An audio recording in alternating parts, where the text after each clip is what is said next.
Welcome to Forum Friday. Once a month, Mark and I, hi Mark. Hi, good to see everybody. We come together and talk about what's going on in the forums. Yep. Anyway, I just came back from IBIE in Las Vegas, hence the background, New York, New York. Love it. And we're going to talk a little bit more about IBIE at the end of this particular session. But Mark, what's going on the forums? What's this thing I heard about milk? Well, first of all, I want to point out too to everybody that we keep growing. I try to keep up with the welcome notes from all the new members who keep joining every day. We are just about 1,700 members now, and that is 1,700 members who are quite active in the discussions. They're And engaged for sure. yeah, so there is a very interesting discussion taking place about using milk in dough, in like a yeast-raised dough. And, the question has come up, how do you calculate absorption? Do you adjust for the solids and the fat and things like that? And so on and so on. So it's been a really interesting discussion and good learning for a lot of people. While it is generally somewhat academic in that we would usually just use milk as a liquefier and add it, calculate it as if it was water in absorption to the dough. However, sometimes what bakers do is when they switch from milk to milk powder is that they will calculate back the solids. What I usually recommend to do is that I usually recommend that if you're going to do that, hydrate the solids in your liquid, in your water, and then measure it like you normally would measure milk. It just makes more sense that way and easier than fiddling around. Other than that, the milk powder can just go in with the flour. And the important thing to remember that is also our friend Jim pointed out in the discussion is that regular milk, like when you use milk that has not been heat treated, like just regular, homogenized or vitamin D milk, the protein needs to be denatured. Otherwise, it will weaken the dough structure. So this can be there's good. some kind of enzyme in there that is heat deactivated. So that's what I've read before. And that's Yes, true. exactly. Yeah. And so it's great if you were doing something like a sweet dough or a Danish that you want to be really tender. But if you don't want that excess of tenderness, that is why you see most recipes, especially for homemakers and that, where they tell you to scald the milk and cool it down before adding it to a yeast dough. And that's to deactivate those enzymes and denature the protein in the milk. And so for that reason, in addition to the cost of storing refrigerated milk, most bakeries will use high temperature treated non-fat dry milk powder versus spray dried. So when milk powder is just spray dried, that enzyme and the protein isn't denatured. So it's got to be high temperature treated. And so the high temperature treatment is to denature it, not so much for storage purposes, right? And in what is common in a lot of areas in where milk powder is not as accessible, like in Asia, is condensed milk. They will use condensed milk mixed with water because there again, it's gone through a heat treatment stage that affects that. Of course, that is also part of what gives some of those sweet buns that unique flavor is from the condensed milk, the caramelization of the sugars. Right. Yeah. So bottom line, Mark, what is the recommendation? The recommendation bottom line is treat milk like water. And, it's the same absorption calculation. And when you're using, what we sometimes call raw milk or, milk that has not been high heat treated, heat it is the best course of action, or use UHT milk. Then you also don't have to refrigerate it if you're using UHT milk. That's true. So let's go on to our next discussion. It's kind of popular too. The one about the rough dough. I mean, what is the dough, that kind of rough, mottled, hairy, weary surface look? Exactly, and that is, and you know, the key point that the poster mentioned is that it is 33 degrees Celsius where they are, and so that's a little over 90 degrees Fahrenheit, right? So Hot. that's pretty warm. So Yeah. that means you have to get everything cooled down because you're already starting off. Even if you're taking cold water from the tap, it's probably not any cooler than 50 degrees Fahrenheit. And then you have that warm air and the friction and everything. The dough is simply too hot, it's too warm, and it's getting old, is what the bakers will call it, because it's fermenting too quickly and gluten is not forming properly. And so the best thing is to cool everything down as much as you can. Cool the water with some ice. Don't put ice in the dough, just chill the water with ice before measuring it. And if possible, chill the flour, especially on bulk systems. This can be hard because I've helped with some bakeries where they basically would measure out into big containers, like into, like big garbage bins. They would measure out bulk flour from their silo at the end of the day and throw it in the cooler. To cool it down for the next day, so that they had cold flour to add to the dough together with the cool water to manage the temperatures. So if you can't air condition the bakery and cool things down, so you're mixing cold air in, you got to cool everything else down as much as you can and manage that temperature. So say if we have a baker that says, Mark, I can't cool, there's no space in my reefer to cool my flour. I don't have temperate water, blah, blah, blah. What should I do? Oh boy. I would have to see what is available at all, but try to find some way of cooling things down. Get cool in there. If you have access to air conditioner over air the dough, I've seen that conditioning, happen before. dry ice, Oh my gosh, dry ice. CO2.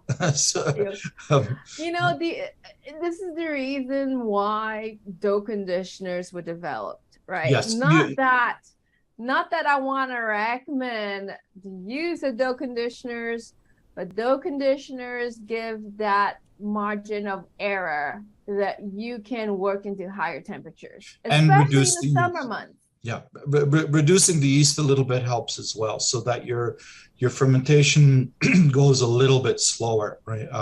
Yeah, but the problem is a lot of bakers increase the yeast because the yeast burn out, because it's too hot. The yeast dies before it goes into the proofer. So they add more yeast, right? So it should be the other way around. The other way around. Cook your dough a little bit more, and basically don't add so much yeast, because if, at the end of the day, if you add too much yeast, your problem is not the proofing. Your problem is really the dough temps. So like what Mark says, dough temps. Keep an eye on the dough temps and you're good to go. And try all your best to do as much as you can to bring down the dough temps. Last minute ditch efforts would be dough conditioners. Yep. And I always say work with your providers, your suppliers. And then even if your flour guy doesn't have dough conditioners, he has some favorite companies that he likes to work with, or she, sorry. And maybe they're going to call Jose from AB Mauri, and Bob's your uncle, right? You never know, right? But there's let's not tell Bob that. Oh, let's not tell Bib that. Yeah. We had too much fun in Las Vegas. All right, so let's go on to our next hot topic, which is about datem. So we figured that datem is mostly for bread, but apparently it's used in both bread and cakes. Yes, we had quite a good discussion earlier this year with about datems and their use in bread, which is most common as a dough strengthener and gives you good oven spring and things like that.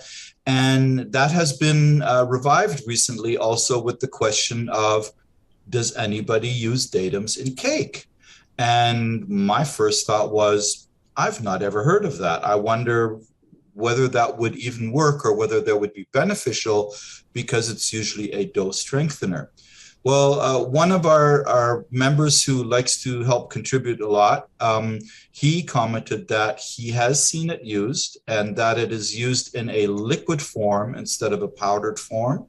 And it's used together with PGME, which is propylene glycol monoesters, which is a great emulsifier for aeration of cake batters and things like that.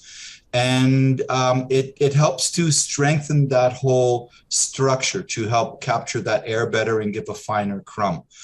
So that was quite interesting. He says it's very low levels compared to the PGME, but that is where it is used. It can't be used just on its own in a cake as an emulsifier.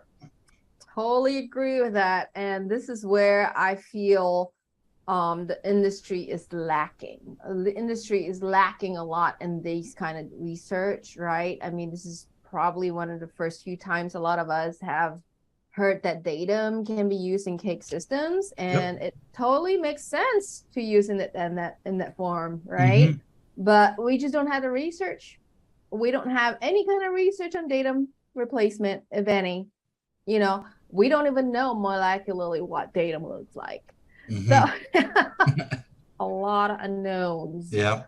Anyway, those are really, really good questions. Yeah. And I think you have something to share about group policies and how members can contribute in the forum. Well, yes, I would like to encourage everyone to remember to say please and thank you. There you go. How difficult is that? Such a simple thing. Please be polite. We're all sharing in this. And, you know, it's like I've always said, even when I used to teach various college or continuing education classes, right? There are no dumb questions. You know, the stupid answers are my department, right? Or, you know, as we all share, right? But yeah, please, and, you know, give everybody a chance to learn. If somebody's asking a question, there's something that came up for them that they want to know. And so we shouldn't berate them. We shouldn't, you know, denigrate their interest in wanting to learn more. And be polite. And if you want to get some more information from them, then just say, please, could you share some more? Could you give us some more detail or things like that? And do so politely, because this is a shared forum for all of us. And the last thing we want to do is try to or have to exclude members because they're getting other people upset. Right. And you know what I like about this forum is everybody is really honest and everybody is happy to share. I do see, you know, once in a while an irritated comment and things like that. Just understand, like to those people, I would like to say, just understand, like you're talking to your teenager, right? Just pretend like you're talking to your teenager. Mm-hmm. I know it's frustrating. And I know sometimes it's frustrating. You think that they should know such things, but they don't. Yep. You know, so have as much patience as you can have for a teenager as you can have for the forum members.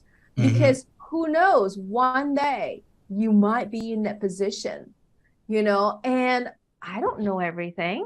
Like I've been over 20 years in this industry. I don't know do you know everything, Mark?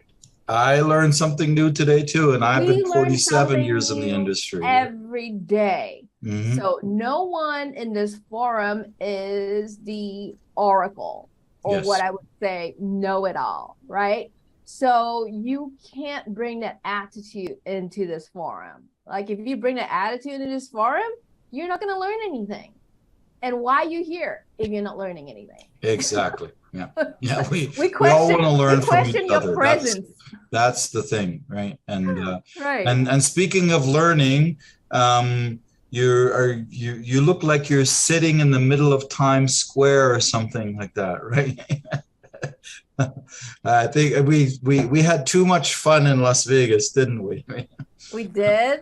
Nah. But we saw a lot. We don't talk about what happens in Las Vegas. Well, except for the baking things we learned, right? Yeah, look at that. So that donut didn't stay in Las Vegas, did it? No. Tell us about that. What did you find? So this donut caught my eye from the Deval booth because of its packaging, right? So let me share the packaging with you. Right? Do you see any seeping in there? No, Ah, looks no good. seeping. Yeah. So let me open it up for you. And So so they you had call this. this is from, can you see it? Yeah, Delval. Delval. Yeah. Delval. Okay, so basically, this is a donut. It is 50 days old. 50 days. 50 days. No seepage whatsoever. See? All dry. Nice. Right? And it's Not not been sticky. frozen or anything? Not I don't think it's been frozen. Okay. But everything is dry. Mm-hmm. No stickiness. Yeah. No stickiness. Can you guess what kind of donut this is? That looks like a yeast raised donut. It is a yeast raised donut. Wow. And it's still soft? It's still soft. Wow. So is it stale?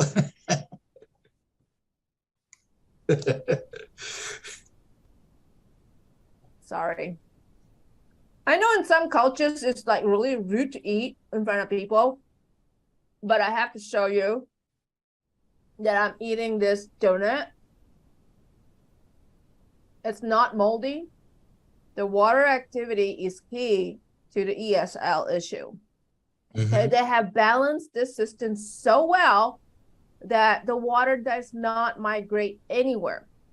So with any perfect food system, the reason why things mold is because water becomes free over shelf life. Yeah. Okay. So they have created a system, and not just a cake-based donut, but a yeast-based donut system that has managed to equilibrate and keep the water activity consistent from the glaze to the middle of the donut. Okay. So this is what I want to point out is I found this technology amazing because sometimes companies would just provide the glazing solution and not the donut solution. And some companies would provide just a donut solution and not the glaze solution. This company has pretty much provided a pretty perfect solution to extended shelf life donuts. I mean, shipping this off to somewhere far away in the middle of Idaho, you know, and having it be successful and not look like a mess. Yeah. This is innovation, folks. Yeah. This is innovation. I love it. So that's incredible. Yeah. Yeah. I am just so excited about this donut. And if they could make it keto, it'll be great too. So yeah, extended shelf life donut, perfect and moisture equilibrium, no mold, still very soft, yeast raised. Interesting. That is really good. That Okay, is I need to stop fantastic. myself from eating the whole thing. Yeah. That's so good. See, nothing left on my fingers. Yeah. Like no, like sticky mess or whatever. Yeah, I did see a glaze solution, as you mentioned, that was from Dawn Foods. And we did do an interview with them on that. That's on our Bakerpedia channel on YouTube. They had a freeze thaw donut that does not get sticky after thawing because of the technology and the glaze that they provide. Right? Yeah, I bet you this. You know what? I'm just gonna try it. I'm just gonna try it and let you know about it. Yeah. Excellent. Well, that is my best find at Las Vegas. Fantastic. Yeah. Wow. That's really good. Well, that is a great find for sure. I got to meet a lot of old friends too. That kept me busy to some extent too. But I think one of the the greatest finds that I enjoyed that was really different in sort of in a keto friendly space, so to speak, was the vegan cheese at grain millers. Oh yes, that So that was was really amazing. nice. And so I sort of imagined that like paired with the low carb keto bread that the chef was demonstrating in the Puratos artisan thing. So that would be awesome, right? I mean, Yeah, and also people need to know that a lot of wholesale bakers bake these like dairy-based pastries that mm-hmm, have cream cheese, mm-hmm, right? And a lot of the local health departments don't allow that because mm-hmm. cheese needs to be refrigerated. Yep, But if it's vegan and it's oat-based, that kind of cheese does not need to be refrigerated. yep, So it's shelf stable, mm-hmm, right? mm-hmm. So that's an interesting point, Mark, because we need to point out to a lot of bakers out there that there are shelf stable cheeses available right now, and you can actually find it from the solution from grain millers and their Yep. oat colloidal flour and cheese based system. Exactly. They can provide the formula for that, and Yeah. it's fantastic. Yeah. Yep. Yep. And Good yeah, luck, so folks. yeah, IVIE was very exciting, very interesting. They of course are only on every 3 years, so they're in some ways fortunate that they escaped the pandemic, so to speak. But I feel that there was a lot of people ready to be out at a show again. So especially on Monday, it was quite busy. And the other thing I felt, I commented to some people, is that I felt that both on the exhibitor side and the audience side, that it is starting to get younger. That it's making a shift again, right? And in a good way, so that we don't see just so many older generation who are set in their ways. There's a lot of young generation who are ready for new ideas and innovation and things like that. And yeah, there are tons of videos. You did interviews, I did interviews, Yes. Dr. Jane Bach did interviews, we Yes. did roundtables. So go Go check to out our YouTube Bakerpedia, channel, yeah, and check out the Bakerpedia YouTube TV. channel. There's lots of stuff there. It's amazing. Yeah. Thank you, Mark, for Thank updating you. us for this Forum Friday. I'll Yep. talk to you soon. Take this soon. See you in the next one. Bye. Bye.